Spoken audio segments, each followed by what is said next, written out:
কি অবস্থা দেখো, আমরা আসার সময় দেখছি যে একটা কাঁঠালে এরকম সব স্তূপাকার কাঁঠাল রাখা রয়েছে আর কেউ নেই। এবার কুনাল বলছে দাঁড়াও আমি গিয়ে একটা কাঁঠাল নিয়ে আসছি বলে ওখানে গিয়ে দেখো তোলাতুলি করছে। এ বাবা আমি নেই। রাজেশ দাকে প্রথমে বললো রাজেশ দা যাও তো গিয়ে একটা কাঁঠাল নিয়ে এসে, বলছে না মামা আমি যাবো না। কুনাল বলছে আমি যাচ্ছি। কি রে আনলি না? আনলে না? আরে আমার হাতে কি লেগে গেল দেখো। পিরিতি কাঁঠালের আঠা লাগলে ওই লোকটা বলছে নিয়ে চলে যান। যাও একটা নিয়ে আসো, একটা কাঁঠাল খাই। এ বাবা আমার উঠছে না তো। যাও না আজকে মগরা হয়েছিল, আমার বাড়িতে রেডি আছে। আরে এত কাঁঠাল পড়ে আছে, একটা নিয়ে আসো খাই। তোমার মাথা খারাপ নাকি? হ্যাঁ, কি বাড়িতে হয়েছে? গন্ধ হয়ে যাবে। হ্যাঁ ও নিজে ওর থেকে খায় না শুটকি- বলে। হ্যাঁ শুটকি খাওয়া ভালো। চুপ কর। রাজেশ দা যাও তো নিয়ে আসো তো।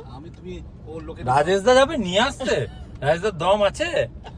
আমি এই দেখো রাজেশ দাকে যখন আমি বললাম রাজেশ দা নিয়ে আসো তো বলছি না আমি যাবো না। যেই তুমি গেছো অমনি দেখি গাড়ি থেকে নেমে চলে গেছে। হ্যাঁ সায়েন্সা বাবা যা একটা কাঁঠাল নিয়ে আয়, তাহলে আমি বলছি হ্যাঁ সায়েন্স যা। আমি খাই না। এটা যদি আমার অন্য জিনিস হতো, খাবার জিনিস, আমি এক্ষুনি নিয়ে যেতাম। কালকে সকালে রাইস তোমার বাড়ি দাও, পৌঁছে, নিয়ে তোমার আসো, বাড়িতে কালকে সকালে পৌঁছে যাবে। আরে এখন কে নিয়ে আসো? এখন না, তো দেখি। পৌঁছে যাবে।